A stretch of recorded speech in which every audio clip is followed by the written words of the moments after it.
बहुत मजबूरी के साथ घर चलाने का प्रॉब्लम हो रहा है, तो ऑटो रिक्शा चलाते। मेरा एक दोस्त है, उसको रिक्वेस्ट किया कि भाई एक शिफ्ट मेरे को चलाने को दे दो, तो सेकंड शिफ्ट में हम चलाते हैं, मॉर्निंग में वो खुद चलाता है।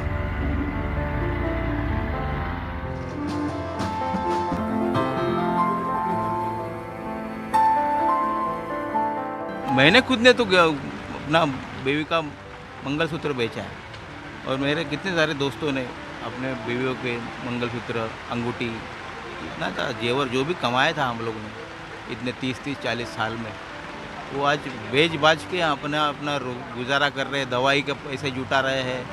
बूढ़े माँ बाप है कितने लोगों के।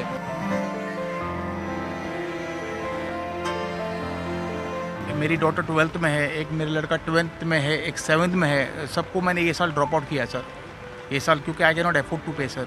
मेरी डॉटर को बैफ में लेना था एडमिशन, लेकिन आई कैन नॉट टेक। मेरे बेटा एसएससी में है, is a very good cricketer, under 15 खेलने वाला था इंडिया के लिए, लेकिन वो भी everything is going flop. Being the only child to my parents, I find it very difficult to support my family. Even when I try to give any job interviews, they say like your resume is on hold and we can't hire you due to this pandemic situation. सफाई कर्मचारी ने और मुझे यहाँ से निकाल दिया sir. मेरे घर में कोई कमाने वाला नहीं है, कहाँ से मैं किराया दूँ, कहाँ से मैं बच्चे का। अब आप बताओ मैं कहाँ जाऊँ उसे छोड़। हम ना यहाँ के रहना वहाँ के, हम तो कहीं रह नहीं सकते। नमस्कार, मैं रविश कुमार। रोजगार का सवाल सिर्फ डेटा का सवाल नहीं है। हम ये तो जानते हैं कि जुलाई महीने में सैलरी पर काम करने वाले 50 लाख लोगों की नौकरियां चली गई। 50 लाख छोटी संख्या नहीं है कि इतने लोगों के सड़क पर आने की बात 2-4 ट्वीट और एक हेडलाइन से ख़त्म हो जाए। लेकिन जिनकी नौकरी गई है, क्या वे सोशल मीडिया पर अपने वर्तमान और भविष्य को लेकर बातें कर रहे हैं, या इस वक्त गुमनामी के अंधेरे में हैं, इस उम्मीद में कि चुप रहने से ही शायद दूसरी नौकरी मिलेगी, वीडियो बनाने या पोस्ट लिखने से कहीं दूसरी नौकरी भी ना मिले। हमारे पास उनके जीवन के बारे में विश्लेषण करने का कोई जरिया नहीं है। 50 लाख लोगों की जॉब चली गई, लेकिन किस कंपनी से, कब, किस शहर में, कितने लोगों की गई, इसकी कोई तस्वीर हमारे सामने नहीं है। कुछ लोगों ने ज़रूर ट्वीट किए हैं, प्रधानमंत्री कार्यालय को, प्रधानमंत्री को, अक्षय कुमार को, वित्त मंत्री निर्मला सीतारमण को, गृह मंत्री अमित शाह को टैग करते हुए कहा है अपनी बातें। प्रभजोत सिंह ने ट्वीट किया है कि मुझे नौकरी चाहिए, मेरा बिजनेस खत्म हो गया है, मुझे 3 तरह के लोन चुकाने हैं, मदद करें, जवाब दें। अरुण भंडारी ने ट्वीट किया है कि लोगों की सैलरी कम हो गई, नौकरी चली गई, कोई राहत नहीं, मिडिल क्लास की मदद करें। सोहन पाल ने ट्वीट किया है कि प्रधानमंत्री को गुड मॉर्निंग करते हुए लिखा है कि मेरी कंपनी ने ट्रैवल डिपार्टमेंट बंद कर दिया है, इसलिए मेरी नौकरी चली गई है, मैं नौकरी पर ही पूरी तरह निर्भर हूं, कोई वैकेंसी हो तो मदद करें, मैं कुछ भी काम करने के लिए तैयार हूं, धन्यवाद। आकांक्षा विश्वकर्मा ने प्रधानमंत्री को ट्विटर पर लिखा है कि सर नौकरी दिलाने में मदद करें, काफ़ी बुरी स्थिति है, मेरे पिताजी की भी नौकरी चली गई है, जो नौकरी दे रहे हैं वो पैसे मांग रहे हैं, हमारे पास कुछ भी नहीं है, कृपया मदद करें, धन्यवाद। श्रीषा ने ट्वीट किया है कि सर तालाबंदी में मेरे पति की नौकरी चली गई, टेलीकॉम कंपनी में काम करते थे, बहुत तनाव है, हमारे किशोर उम्र के बच्चे हैं, पढ़ रहे हैं। सौरभ मलिक ने प्रधानमंत्री को ट्वीट किया है कि 6 महीने से अधिक समय से मैं बेरोजगार हूं, मेरा परिवार बहुत बुरी स्थिति में है, मुझे कुछ रोजगार चाहिए, मुझे आपसे नौकरी चाहिए, यहाँ पर क्या कोई भी नहीं है जो मेरी मदद कर सकता, कोई तो मुझे मदद करे। पंकज कुमार चौहान ने प्रधानमंत्री को ट्वीट किया है कि महोदय, फरीदाबाद में लॉकडाउन और कोरोना के कारण जिन छोटे कर्मचारियों की नौकरी चली गई वो अपने बच्चों की फीस जमा नहीं कर पा रहे हैं, प्राइवेट स्कूल वाले फीस मांग रहे हैं, नहीं तो नाम काट देंगे बोल रहे हैं। जब घर चलाना मुश्किल हो रहा है तब वो क्या करें, आप कुछ कीजिए, उनकी समस्या हल करें और उन्हें रोजगार दिलाएं। प्रभात कुमार शर्मा ने प्रधानमंत्री को ट्वीट किया है कि आदरणीय प्रधानमंत्री जी, मैंने आपके बेरोजगारी भत्ते के बारे में पढ़ा है, मैं एक फार्मा कंपनी में कार्यरत था, मगर कोरोना काल में मेरी नौकरी चली गई, बहुत प्रयास करने पर भी कोई नई नौकरी नहीं मिल रही है, बेटी का भी स्कूल बंद करना पड़ा है, आपके द्वारा शुरू किया गया बेरोजगारी भत्ता योजना पाने के लिए हमें क्या करना होगा, कृपया मार्गदर्शन करें, हमारा ESIC में एनरोलमेंट नहीं है, थोड़ी मदद कीजिए। आज ही लाइव मिनट में प्रशांत नंदा की एक रिपोर्ट छपी है और इस रिपोर्ट में कर्मचारी भविष्य निधि संगठन ईपीएफओ में खुले नए खातों का विश्लेषण पेश किया गया है। अप्रैल से जून के बीच ज्यादातर नए पेरोल एक्सपर्ट सर्विसेज में ही जुड़े हैं, जो कम वेतन वाली नौकरियां होती हैं 15,000 या उससे नीचे। ईपीएफओ की साइट पर एक्सपर्ट सर्विसेज के कॉलम में कंप्यूटर, हार्डवेयर, इंजीनियरिंग, ट्रेडिंग और कमर्शियल संस्थान, वित्तीय संस्थान, बिल्डिंग, कंस्ट्रक्शन, टेक्सटाइल, अस्पताल में कम सैलरी वाले काम गिने जाते हैं। अप्रैल से जून के बीच 18 से 25 साल के युवकों ने एक्सपर्ट सर्विसेज में 2.5 लाख नौकरियां ज्वाइन की, यानी कम वेतन वाली नौकरियां। दूसरी तरफ इसी वर्ग को अप्रैल से जून के बीच ट्रेड और कॉमर्स में मात्र 9,000 नौकरियां मिली, कोर इंजीनियरिंग में 16,000 और फाइनेंस में केवल 649 नौकरियां मिली। तालाबंदी खुलने के बाद छोटे ठेकेदारों और प्राइवेट सिक्योरिटी एजेंसियों ने कुछ लोगों को काम पर रखा होगा, लेकिन ये ज्यादातर कम आमदनी वाली नौकरियां हैं। कम आमदनी की सैलरी का काम क्या वही लोग ले रहे हैं जो पहले से ये काम कर रहे थे, या अधिक सैलरी की नौकरी जाने के बाद ऐसे लोगों ने भी इस तरह के काम को स्वीकार किया है? डेटा इसे साफ साफ नहीं कहता और है नहीं, मगर ज़्यादा कौशल वाले, स्किल्ड वाले लोग कम कौशल वाले काम लेने लगेंगे तो कम कौशल वाले लोगों के हाथ से वो काम भी जाता रहेगा या उनकी मजदूरी कम हो जाएगी। कोरोना के रिकवरी रेट की वाहवाही तो हो रही है, लेकिन इंडस्ट्री के रिकवरी रेट की बात कोई नहीं कर रहा। छोटे, लघु व मध्यम एमएसएमई श्रेणी की इंडस्ट्री में रिकवरी के आसार नजर नहीं आ रहे हैं। अंतर्राष्ट्रीय श्रम संगठन ने कहा है कि भारत के युवाओं में बेरोजगारी की दर 32% हो सकती है। 32% का मतलब है बेरोजगारी भयावह होने वाली है। सीएमआई के आंकड़ों के अनुसार करीबन 2 करोड़ के करीब सैलरी जॉब्स खत्म हो चुकी हैं। अगर आप हमारा सर्वे देखें जो मल्टी इंस्टीट्यूशनल में हम 4 महीने से कर रहे हैं, उसके अनुसार 2.5 से 3 करोड़ की ये सब संख्या है, क्योंकि इसमें सेल्फ एम्प्लॉयड, जो सीएमआई का डेटा उसमें सेल्फ एम्प्लॉयड और प्रोफेशनल्स वगैरह इंक्लूडेड नहीं है। और हमें ये लगता है कि 1 करोड़ के करीब अगस्त एंड तक और नौकरियां चली जाएंगी। इसका कारण ये है कि जो मोरेटोरियम टर्म लोन का चल रहा था, जो आरबीआई ने दिया था मॉनेटरी पॉलिसी के साथ, उन्होंने इस बार उसकी अनाउंसमेंट नहीं करी है। और अगर लोगों को टर्म लोन अपने सर्विस करने हैं तो तनख्वाह नहीं दे पाएंगे, और इसलिए काफ़ी बड़ी संख्या में वो जॉब लॉसेस होने की संभावना इसके अंदर है।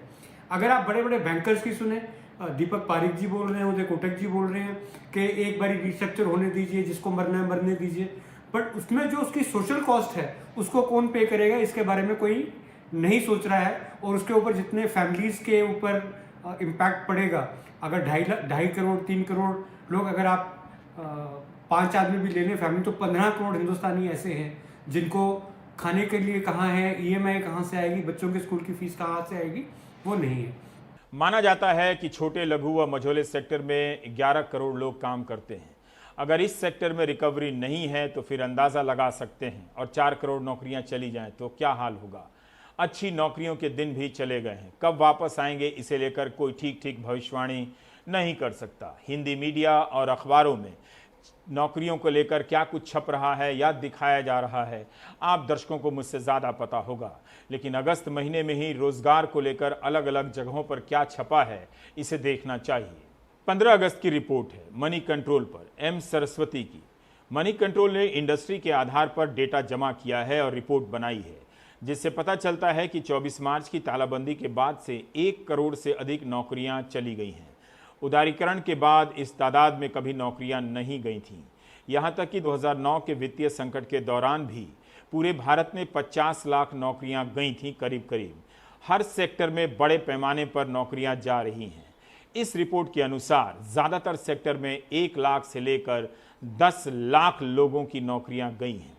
कुछ सेक्टर का डेटा ही नहीं है, जैसे एविएशन में 1 लाख लोग सीधे तौर पर जुड़े हैं, किसी को पता नहीं कि कितने लोगों की नौकरी गई है। सिर्फ इंडिगो का जुलाई महीने का बयान है कि 23,500 कर्मचारियों में से 10% को निकालना पड़ सकता है। ट्रांसपोर्टेशन सेक्टर में भी करीब 10 लाख नौकरियां चली गई हैं। महाराष्ट्र में स्कूल बस के मालिकों के संगठन ने सरकार से मदद मांगी है। बस and car operators confederation of India BOCI ने कहा है कि कोविड के कारण 1.5 लाख से अधिक बस स्टाफ की नौकरी चली गई है। रिटेल सेक्टर में 60 लाख लोग काम करते हैं। इस सेक्टर में भी बड़े पैमाने पर नौकरी जाने का अनुमान है। मॉल्स तो खुल गए हैं, लेकिन वहाँ की नौकरियाँ भी बहुत कम हो गई हैं। 2 लाख तक नौकरियाँ जा सकती हैं इस सेक्टर में। होटल और रेस्तरां सेक्टर का अनुमान है कि अगस्त तक इस सेक्टर में 38 लाख लोगों की नौकरी जा चुकी है। इस सेक्टर में 3.5 करोड़ लोग काम करते हैं। ट्रैवल एंड टूरिज्म में अभी तक 55 लाख नौकरियां चली गई हैं। कोलकाता की एक ट्रैवल कंपनी ने 90% कर्मचारी निकाल दिए हैं। इस सेक्टर में 2 करोड़ लोग काम करते हैं। इस कंपनी में ट्रैवल डेस्क, हर कंपनी में ट्रैवल डेस्क होता है जो अधिकारियों की यात्राओं की प्लानिंग और टिकट बुकिंग का काम करता है। मनी कंट्रोल ने लिखा है कि बड़ी संख्या में ट्रैवल डेस्क की नौकरी चली गई है। कुछ काम करने वाले भी कम हो गए कोविड के डर से, और कुछ काम देने वाले भी कम हो गए, काम शुरू ही नहीं हो रहा। और एक पहले से एक अलग से प्रॉब्लम तो था ही कि जो एंटरप्रेन्योर्स हैं या काम देने वाले लोग हैं उनके इन्वेस्टमेंट की प्रॉब्लम थी, क्रेडिट की प्रॉब्लम थी, अंडर यूटिलाइजेशन ऑफ कैपेसिटी की प्रॉब्लम थी पहले से ही। जो उसका डाटा है वो इस बात का इंडिकेट कर रहा है कि पिछले 4 महीनों में जब से ये लॉकडाउन शुरू हुआ और कोरोना वायरस का क्राइसिस हुआ तो इंडिया में जॉब लॉसेस बहुत भारी संख्या में आए हैं, और पर्टिकुलरली सैलरीड एम्प्लॉइज़ के केस में ये जॉब लॉस अभी भी पूरी तरह से काफ़ी प्रभावित है। हमारी इंडस्ट्री सबसे पहले इफेक्ट होती है, सबसे लास्ट में रिकवर होता है। तो जब तक और सेक्टर्स पूरी तरीके से खुलेंगे नहीं और बिजनेस एक्टिविटी नहीं शुरू होगी, हमारा सेक्टर को अभी बहुत समय लगेगा और हमें इस संघर्ष का सामना करना पड़ेगा करीबन 8 से 12-15 महीने तक आगे। 24 मार्च की तालाबंदी के बाद 5 महीने गुजर चुके हैं। अगर रिकवरी अगले 4-5 महीनों में होती भी है तो क्या जिनकी नौकरियां गई हैं उन सभी को काम मिल पाएगा? मिलेगा तो भी क्या पुरानी सैलरी फिर से मिल जाएगी जहां तक पहुंचने में उन्हें कई साल लगे थे? इसी संदर्भ में लिज मैथ्यू, हरिकिशन शर्मा की रिपोर्ट देख सकते हैं जो इंडियन एक्सप्रेस में छपी है। इस रिपोर्ट के अनुसार 11 जुलाई को भारत सरकार ने नौकरियों के लिए एक वेबसाइट लॉन्च की, वेब पोर्टल। 40 दिनों में 69 लाख लोगों ने इस पोर्टल पर अपना नाम दर्ज कराया है, लेकिन बहुत कम लोगों को नौकरियां मिली हैं। 14 अगस्त से 21 अगस्त के बीच 7 लाख से अधिक लोगों ने पंजीकरण कराया है, लेकिन नौकरी मिली है मात्र 691 लोगों को। कौशल मंत्रालय और आत्मनिर्भर स्किल्ड एम्प्लॉय और एम्प्लॉयर मैपिंग असीम के डेटा के अनुसार 3.7 लाख लोगों की नौकरी की ज़रूरत थी, सिर्फ 2% को मिली है। 69 लाख प्रवासी मजदूरों ने पंजीकरण कराया है, जिनमें से 1,49,000 को काम की पेशकश हुई है, मगर ज्वाइनिंग सिर्फ 7,700 ने की है। लोग इस वेबसाइट पर कई तरह के काम के लिए तेज़ी से पंजीकरण करा रहे हैं, मगर काम बहुत धीमी रफ्तार से मिल रहा है। डेटा के अनुसार 514 कंपनियों ने इस पोर्टल पर पंजीकरण कराया है।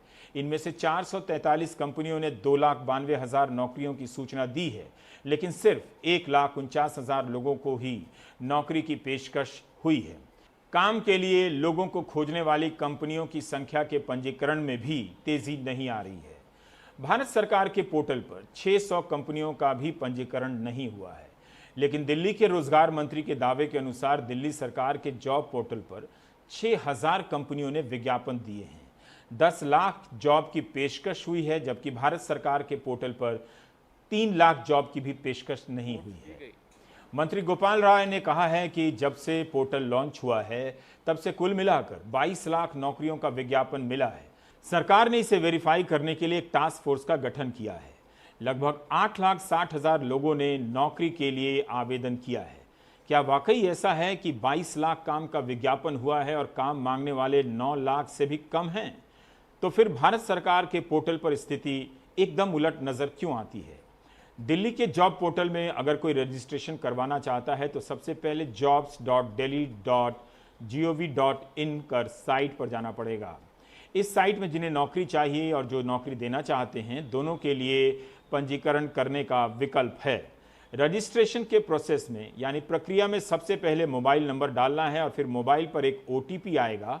वो OTP डालने के बाद आप किस प्रकार की नौकरी ढूंढ रहे हैं उसका विकल्प मिलेगा, जैसे अकाउंट, कृषि क्षेत्र एवं पशुपालन, वास्तुकार, bank, office, data entry, beautician, spa, wellness, care taker, made, construction, content लेखक, रसोइया, delivery boy, driver, event management से लेकर टीचर, कानूनी सलाहकार, नर्स, वार्ड बॉय, हर तरह के जॉब के विकल्प हैं।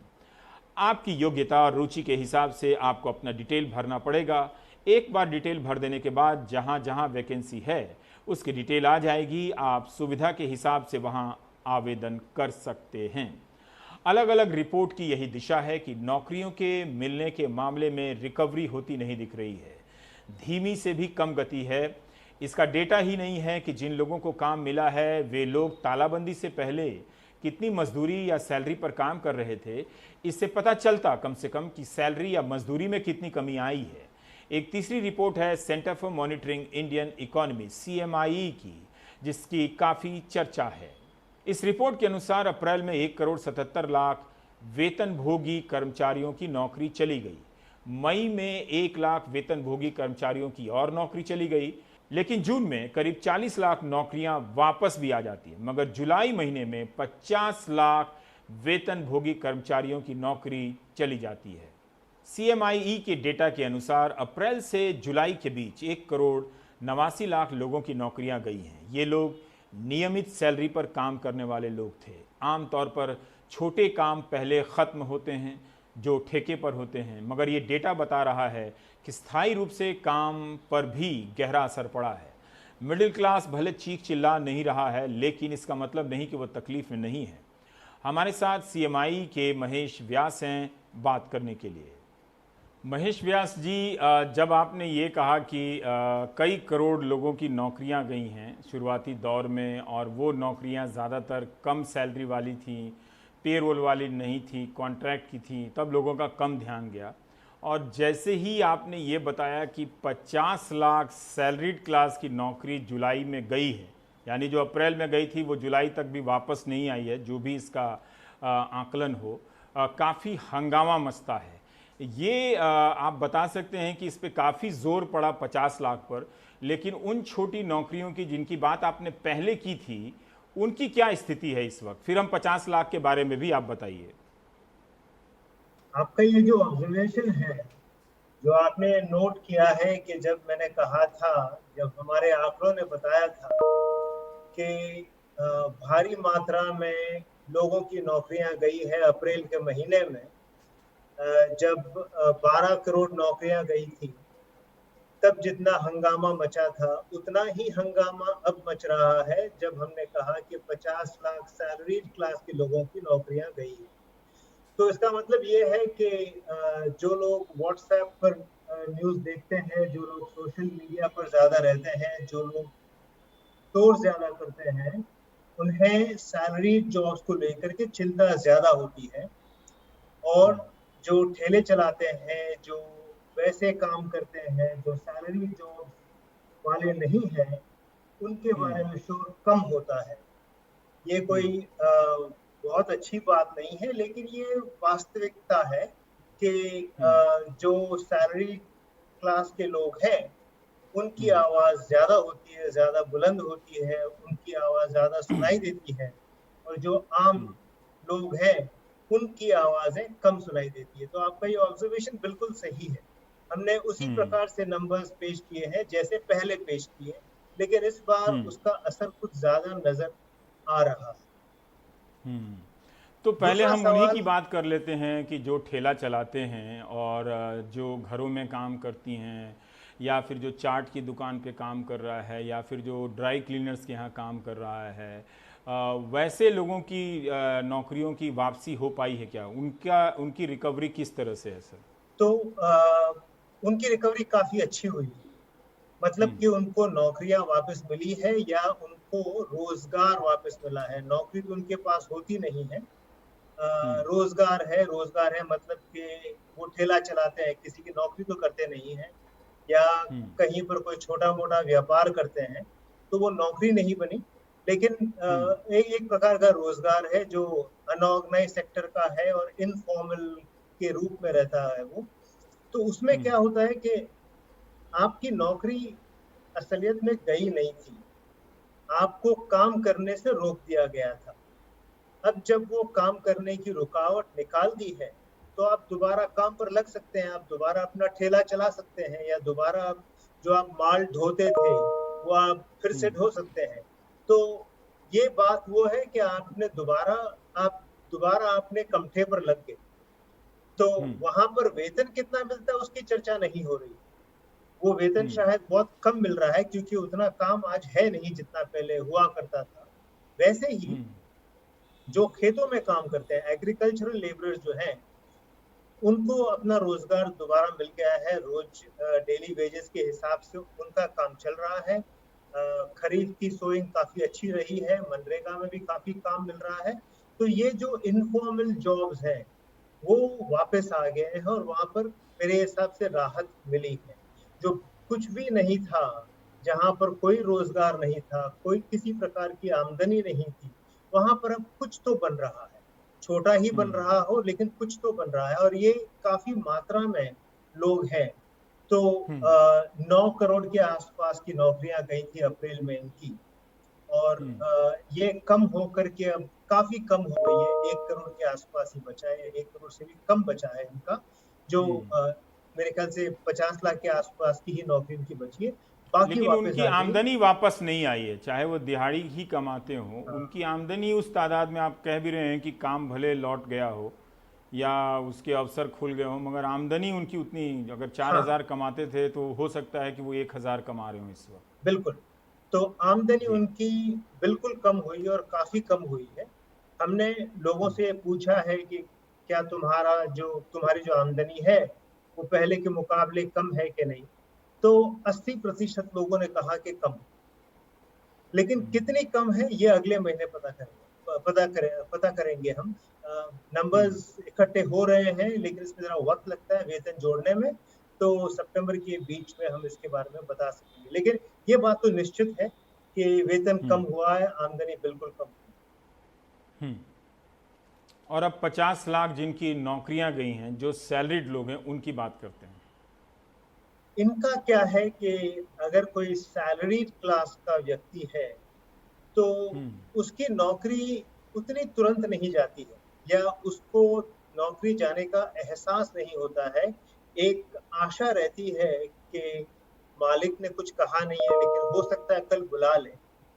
जो ठेला चला रहा है उसको तो कोई मालिक है नहीं, वो तो खुद ही ठेला चलाता है। लेकिन जो सैलरीड क्लास है उसकी आशा बनी रहती है कि यदि कुछ दिनों के लिए दुकान नहीं खुली है या दफ्तर नहीं खुला है या फैक्ट्री नहीं खुली है तो हो सकता है अगले हफ्ते या अगले महीने खुल जाए और तनख्वाह भले ही कम हो जाए लेकिन नौकरी तो कायम है। तो नौकरी कायम की जो फीलिंग है वो बनी रही काफी समय के लिए। तो काफी लोगों की नौकरी फिर भी गई। 1 करोड़ और 70,000 लोगों की नौकरियां फिर भी अप्रैल में गई, लेकिन वो मात्रा जुलाई में बढ़ करके 1.9 करोड़ हो गई। तो ये जो बढ़त है, जो 50 लाख और बढ़ गई दिक्कत अभी जुलाई के महीने में, वो एक प्रॉब्लम है। तो ये प्रॉब्लम क्या है? हमें समझो कि हम एक सैलरी क्लास के व्यक्ति हैं तो हमें पहले महीने में लगा कि नौकरी नहीं गई है, लेकिन अगले महीने में जो हमारे मैनेजर्स है वो कहते हैं कि अब दूसरी नौकरी ढूंढना शुरू कर दो, शायद नौकरी नहीं रहेगी। और जुलाई के आते आते लोगों के कारोबार बंद होने लग गए या उन्होंने नोटिस देनी शुरू कर दी कि आपकी अब नौकरी नहीं रहेगी। तो मेरे ख्याल से ये बात अब शुरू हुई है, जहां पहले लग रहा था कि नौकरी शायद कायम रहेगी, अब वो नौकरियां जाने लगी है। हो सकता है, और मैं ये थोड़ा रिस्क लेके कह रहा हूं, लेकिन हो सकता है कि अगले महीने में भी इसमें और गिरावट आए, क्योंकि कंपनीज के बैलेंस शीट से भी या फाइनेंशियल स्टेटमेंट से भी ऐसा लग रहा है कि काफी हद तक वेजेस कम हो रहे हैं। तो इसे देखना होगा कि ये सस्टेन्ड बेसिस पर सैलरी जॉब्स कम हो रही है या नहीं। तो आप एक तरह से रिस्क लेकर कहना चाहते हैं कि हो सकता है कि अगले महीने का जब सर्वे आए तो 50 लाख और सैलरीड लोगों की नौकरियां जा चुकी होंगी, और जिनकी कम हुई है वो भी एक तरह से नौकरी आधी हो गई है, और बहुत सारे लोगों को तो 4-4 महीने से सैलरी नहीं मिली है लेकिन वो नौकरी में है। तो ऐसे लोगों का भी कोई डेटा आपके सर्वे में रिफ्लेक्ट हुआ है?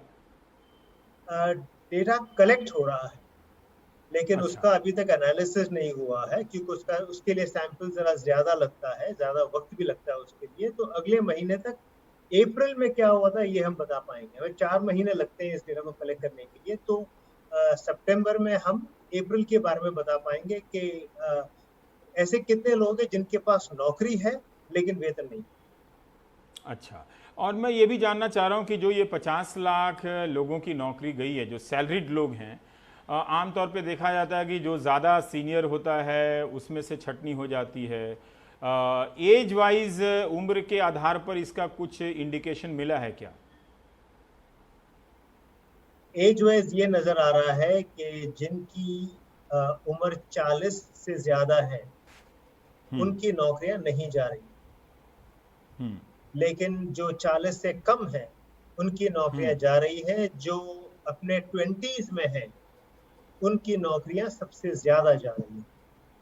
तो हो ये रहा है कि यदि मेरे पास नौकरी है, मानो कि मैं सैलरीड एम्प्लॉई हूँ, तो यदि मैंने किसी एंटरप्राइज में 1 साल के लिए ही काम किया है तो मेरे पास उतना तजुर्बा नहीं है जिसको लेकर के मेरे मैनेजर्स या मेरे मालिक कहें कि तुम्हें हम और भी रख सकते हैं। लेकिन जिसके पास 3, 4, 5 साल का तजुर्बा है, मैनेजर्स चाहेंगे कि वो रहें क्योंकि वो कुछ आउटपुट दे सकते हैं। जो नए लोग हैं जिन्होंने सैलरीज 2019 में ज्वाइन की, मोस्ट लाइकली उन्होंने 2020 में वो सैलरीज वो जॉब्स खो दी। तो ये जो यंग लोग हैं जिनके पास तजुर्बा कम है, वो उत्पादन में कम कंट्रीब्यूट कर सकते हैं, वहां पर मार ज्यादा है। कुछ लोग जो अभी भी ट्रेनिंग में थे, उनकी ट्रेनिंग पूरी नहीं हुई, लेकिन वो ट्रेनिंग में पूरी नहीं कर सके, इसलिए वो आउटपुट नहीं दे सकते हैं, इसलिए उनकी छटाई पहले हो रही है। और इस कम उम्र के कम एक्सपीरियंस के लोगों को अल्टरनेट नौकरी भी नहीं मिल रही है। तो जिनके पास तजुर्बा है, खास करके जिनके पास 5-7 सालों का तजुर्बा है, उनकी नौकरियां थोड़ी और कायम रहती है। जो 40 साल के हैं वो नहीं जा रहे। पर आप ये देख पा रहे हैं कि जब आप कह रहे हैं कि आने वाले समय में 50 लाख और की नौकरी जा सकती है, तब उसमें 40 साल या उससे ऊपर के अधिक लोगों की बारी आ सकती है। और ये भी मैं जानना चाहता हूँ कि इस वक्त जो अपने 20 में हैं या 30s में हैं, 30 से 40 साल के भीतर हैं, इनकी नौकरियां जा रही हैं, रिकवरी नहीं है, मौके नहीं हैं इंडस्ट्री में, वो और उसी एज के नए नए नौजवान भी मार्केट में आ रहे हैं, तो उनके भविष्य की संभावना पर क्या असर पड़ेगा? और ये 40s वालों का अगला विकेट या निशाना 40s वाले बनेंगे आपको लगता है ऐसा?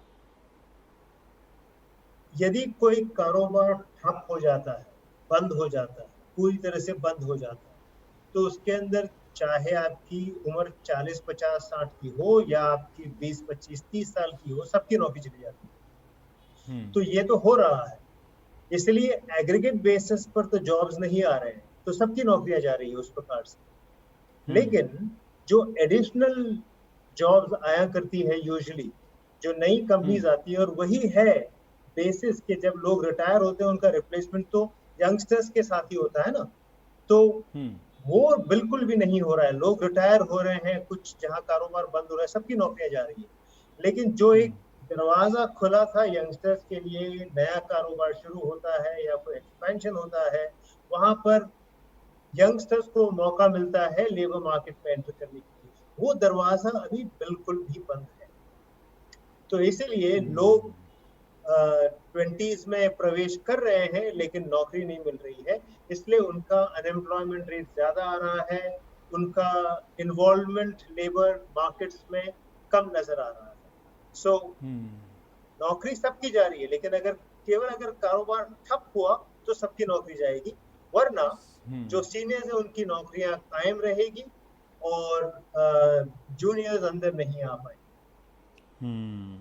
महेश जी, आप बेशक आप अपने ही सर्वे और डेटा की बात करेंगे, लेकिन जैसे हमारे सहयोगी हिमांशु हैं, उन्होंने टूर एंड ट्रैवल इंडस्ट्री के प्रतिनिधियों से बात की, तो उन लोगों ने कहा कि 4 करोड़ लोगों का रोज़गार जा सकता है। उसके पहले उन्होंने MSME जो छोटे लघु और मझोले सेक्टर के इंडस्ट्री है, उसने अपना सर्वे कराया था कि अगस्त तक 4 करोड़ लोगों की नौकरियां जाएंगी। ये इनकी संख्या कई करोड़ में है, आप 1 करोड़ 2 करोड़ नौकरियां जाने की बात कर रहे हैं। तो इनका जो ये अनुमान है, क्या आपको लगता है कि इतने बड़ी संख्या में एमएसएमई और tour and travel industry, hospitality industry से 8 करोड़ लोगों की नौकरियां चली जाएंगी अगस्त से लेकर अक्टूबर के बीच में? जो ये एनालिसिस है वो भी सही है कि टूरिज्म में 8 करोड़ नौकरी चलेगी, या एमएसएमई में कहिए कि कुछ और करोड़ नौकरियां चलेगी। लेकिन जो ये नौकरियां गई, ऐसा नहीं है कि जिसने एक कारोबार में काम करना बंद कर दिया क्योंकि वहां पर कोई नौकरी नहीं थी, वो जाकर के घर बैठ गया। उसने कुछ तो कोशिश की होगी कहीं और जाकर के काम करने की। हो सकता है मैं कल किसी ट्रैवल टूरिज्म इंडस्ट्री में ड्राइवर था, बस चला रहा था वहां, लेकिन जब वहां पर कारोबार बंद हो गया तो मैंने कुछ और गुड्स के ट्रांसपोर्ट करने में, फूड इंडस्ट्री में ट्रांसपोर्ट करने में वहां पर नौकरी ले ली। उनको शायद जरूरत थी, ऐसा भी तो हो सकता है। तो इसका टोटल अगर एनालिसिस करना है, जहां पर कुछ सेक्टर्स में से लोग निकल रहे हैं, कुछ सेक्टर्स में लोग जा रहे हैं, कुछ हताश होकर के घर बैठ रहे हैं, इसका सब मिलाकर के अनुमान कैसे लगाएं? वो सिर्फ तब कर सकते हैं जब आप कॉम्प्रिहेंसिव हाउस होल्ड सर्वे करेंगे। इसलिए मेरे एनालिसिस के अनुसार नंबर्स कम आएंगे, क्योंकि बाकी एनालिसिस जो केवल कुछ क्षेत्रों में ही सीमित है, वहां पर सवाल पूछा जाता है कि यहाँ पर कितनी नौकरियां गई। तो हो सकता है कि 100 नौकरियां गई, लेकिन साथ साथ में 20 नौकरियां लगी, ऐसा भी हो रहा जी। तो और एग्रीकल्चर में कैसे गिने हम? आपने अपनी नौकरी खो दी किसी एक लघु इंडस्ट्री में, स्मॉल इंडस्ट्री में, लेकिन उसको छोड़ करके आप फार्मिंग में लग गए। हमारे एनालिसिस के अनुसार एग्रीकल्चर में काफी जॉब्स बढ़ गए, बिकॉज वहाँ सोइंग बहुत ज्यादा है और मनरेगा भी बहुत चल रहा है रूरल इंडिया में। तो ये जो इंटरसेक्टोरल मूवमेंट होता है वो हमारे सर्वे के जरिए पता चल जाता है, नेट रिजल्ट क्या है। तो क्या आप बता सकते हैं कि वो नए इलाके क्या हैं जहां पर नौकरियां बन रही हैं? अगर किसी को ये सुनना हो कि उस सेक्टर में ट्राई करके देखो, यहाँ से नौकरी चली गई है, तो ऐसा डेटा तो मेरे इस सर्वे में से कोई आया नहीं है, लेकिन मैं सिर्फ इतना कह सकता हूं कि अभी जो फाइनेंशियल स्टेटमेंट्स आए हैं लिस्टेड कंपनीज के जून क्वार्टर के एंड के बारे में, उसमें ये दिखता है कि बैंकिंग सेक्टर और securities broking sector, telecommunication sector, food industry, कुछ हद तक फूड रिटेल इंडस्ट्री, इन सेक्टर्स में ग्रोथ नजर आ रही। बाकी क्षेत्रों में जबरदस्त गिरावट है, और हमारे सर्वे से पता चल रहा है कि एग्रीकल्चरल एक्टिविटीज में काफी नौकरियां बन रही है और मनरेगा में नौकरी मिल रही है। तो ये कुछ क्षेत्र है जहां पर हमने देखा कि जहां पर एम्प्लॉयमेंट बढ़ रहा है। एक सवाल और आखिरी में जानना चाहता हूं आपसे कि क्या आपको लगता है कि अगले 4-5 महीने में रिकवरी अच्छी हो जाएगी? वैसी परिस्थितियां आपको नज़र आ रही है कि, क्योंकि अगले 4-5 महीने गुजरने पर करीब करीब लगभग 1 साल का वक्त हो जाएगा, तो जिसके पास जो भी सेविंग्स हैं वो चले जाएंगे। ये ज़रूर है कि बहुत कम मात्रा में लोग लिखते हैं कि हमारी नौकरी चली गई है, फीस देने के लिए पैसे नहीं हैं, बच्चों का वो निचले तबके के लोग हैं। जैसे हमने ही एक रिपोर्ट चलाई थी कि जो बैंड मास्टर्स हैं उन्होंने अपने दोनों बच्चों के नाम कटा लिए हैं, पर जो मिडिल क्लास है, सैलरीड क्लास है, जिसके बारे में आप भी बात कर रहे हैं, उस क्लास की कोई बेचैनी एक्सप्रेशन अभी नज़र नहीं आ रही है। लेकिन फिर भी वो ये जानना चाह रहा होगा कि क्या रिकवरी फास्ट हो सकती है कि जिसमें उसे वो नौकरी मिल जाए। क्या आपको लगता है कि अगर वो 60,000 रुपया कमाता था या 1 लाख रुपया कमाता था, जो 8 साल काम करने के बाद 2 लाख की सैलरी पर पहुंचा था, अब उसे वापस वो सैलरी मिल पाएगी? दोबारा नौकरी मिलेगी भी तो? एग्रीगेट बेसिस पर तो नहीं होगा। मतलब कुछ लोग ऐसे होंगे जिनको 2 लाख मिलता था, अब 2 लाख दोबारा मिलना शुरू हो जाएगा। बहुत सारे ऐसे लोग हैं जिनको 2 लाख मिलता था और 2 लाख अब भी मिलता है। लेकिन बहुत सारे, उनसे बहुत अधिक लोग ऐसे हैं जिनको 2 लाख रुपए मिलते थे और उससे कम मिलते हैं या बिल्कुल भी नहीं मिलते। तो यदि हम सबको जोड़ लें और एग्रीगेट नंबर निकालें तो वो तो 4-5 महीने में रिकवर नहीं होने वाला। उसमें तो अभी बहुत वक्त बाकी है। मेरे ख्याल से इस साल में वो एग्रीगेट बेसिस पर नौकरी या वेतन वापस आना या आमदनी वापस आना मुझे तो बिल्कुल भी नहीं लगता। तो इस नोट पर मैं ये बातचीत ख़त्म करता हूँ महेश जी, और आपके अगले सर्वे का इंतज़ार है जिससे पता चले कि लोग किस तरह से हाई स्किल वाले लो स्किल का काम कर रहे हैं, तो मज़दूरी में किस तरह की गिरावट आती जा रही है, वो भी एक तस्वीर पता चले। कुछ मैकेनिक जो घरों में आते हैं उनसे मैं भी बात कर रहा था, तो उन्होंने कहा कि अचानक से सैलरी आधी हो गई है और हमारा काम उतना ही है। ऐसे बहुत सारे लोग कहते हैं कि उनकी कंपनी ठीक ठाक नज़र आती है फिर भी निकाल दिए गए हैं। तो उन्हें लगता है कि शायद मीडिया में कहने से उनको नौकरी वापस मिल जाएगी, लेकिन उन्हें पता नहीं कि जिस मीडिया को उन्होंने खुद बैठकर ख़त्म किया है अब उसका कोई असर नहीं है।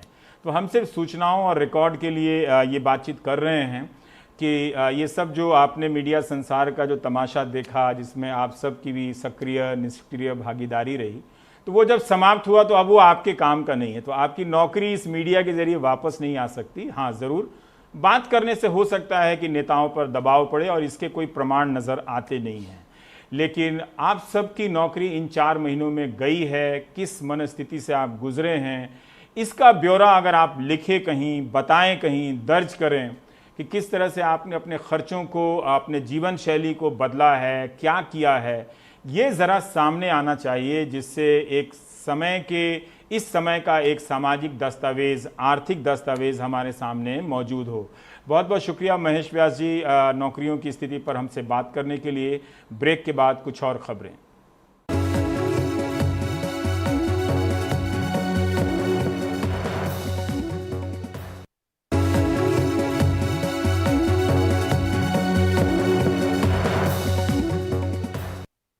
मुंबई के डिब्बावाला पर न जाने कितनी कहानियां, रिपोर्ट और कवर स्टोरी बनी होंगी, लेकिन कोविड-19 से बदले हुए हालात में डिब्बावाला पर भी भयानक असर पड़ा है। उनके सामने आजीविका का संकट खड़ा हो गया है। डिब्बावाला में काम करने वाले बहुत से लोग अपने गांवों की तरफ जा रहे हैं रोजगार के नए नए जरिए की तलाश में, मगर वहां भी काम नहीं मिल रहा है। सोहित की ये रिपोर्ट देखिए।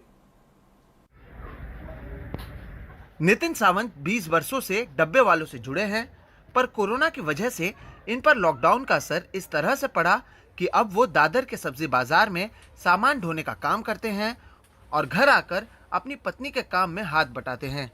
मैं सुबह यहाँ से दादर जाता हूँ, एक दिन छोड़ के, समझो आज मंडे को आज गया था तो कल नहीं जाएगा, परसों जाएगा। उधर जाके हमाली करता हूँ बाजी का, उसमें से 200-300 रुपये मिलता है, वही वापस घर पे आता हूँ और घर पे आके वाइफ को थोड़ा हेल्प करता हूँ। डब्बे वालों को समय पर खाने के डब्बे सही जगह पहुंचाने के लिए दुनिया भर में जाना जाता है। इन पर फिल्म भी बन चुकी है। संतोष मेथिए अपने परिवार में तीसरी पीढ़ी हैं जो इस कारोबार से जुड़े हैं। अब ट्रेन से सफर बंद होने के कारण संतोष बाइक पर आसपास ही खाना पहुंचा रहे हैं। इनकी कोशिश होती है समय पर सर्विस पूरी करने की, लेकिन ट्रैफिक और गड्ढों के कारण परेशानी होती है। पहले ये जहां 45 टिफिन बांटा करते थे, तो अब केवल 9 से 10 ही टिफिन पहुंचा पा रहे हैं। घर पे बैठ के भी आदमी क्या करेगा, फिर फिलहाल हम लोग लोकल में कर रहे हैं जितना बाइक पे पॉसिबल है, और कस्टमर के पास टिफिन भी उसके टाइम पे पहुंचना होता है, वरना ज़्यादा टिफिन मिल सकता है, कस्टमर देने के लिए एग्री है। लेकिन ट्रेन अब 5 महीने बाद ट्रेन बंद है। हमारा डब्बा वाला का सबसे बुरा हाल चाल है। मुंबई शहर जिन डब्बे वालों के वजह से मशहूर है, उन्हीं कई डब्बे वालों को मजबूरी में ये शहर छोड़ना पड़ा और अब वो अपने गाँव में खेती कर रहे हैं। मुंबई में लोकल ट्रेन बंद होने के कारण हमारा धंधा नहीं चल रहा है। हमारी आर्थिक स्थिति खराब हो गई है, इसलिए हमें खेती करनी पड़ रही है। लेकिन खेती में नैसर्गिक साथ ना मिलने से हमारे हालात काफी खराब हो गए हैं। मुंबई में करीब 4500 डब्बे वाले हैं जो ट्रेन के जरिए अपनी सेवाएं दिया करते थे। डब्बे वालों की मांग है कि इन्हें ट्रेन से सफर करने दिया जाए ताकि इनके माली हालात सुधर सकें। महाराष्ट्र सरकार की ओर से हर एक डब्बे वाले को आर्थिक सहायता देने का ऐलान जरूर किया गया था, पर हुआ कुछ नहीं। सरकार ने हम लोग को 2000 रुपये देने की मदद की, आश्वासन दिया था कि हम लोग डब्बे वाले के लिए 2000 देंगे, लेकिन अभी तक कोई 2000 भी नहीं मिला, कुछ भी नहीं मिला। सरकार को हम लोग डब्बा वाले की तरफ से एक ही विनती है कि सर आप हम लोगों को ट्रेन का जाने का परमिशन दीजिए। डब्बे वालों की तुलना मुंबई शहर से इसलिए भी की जाती है क्योंकि ये कहा जाता है कि ना ही ये शहर कभी रुकता है और ना ही डब्बे वाले। जब मुंबई में 26/11 आतंकी हमला हुआ था तब भी डब्बे वाले लगातार काम कर रहे थे, लेकिन पिछले 5 महीनों में यह पहली बार ऐसा हुआ है कि डब्बे वाले घर पर हैं और दूसरा काम करने को मजबूर हैं। उम्मीद यही कर रहे हैं कि जल्द से जल्द सरकार इनके बारे में भी सोचे और इनके लिए भी जल्द से जल्द कोई कदम उठाए। मुंबई से कैमरा पर्सन प्रवीण जिरोहित के साथ सोहित मिश्रा, NDTV इंडिया।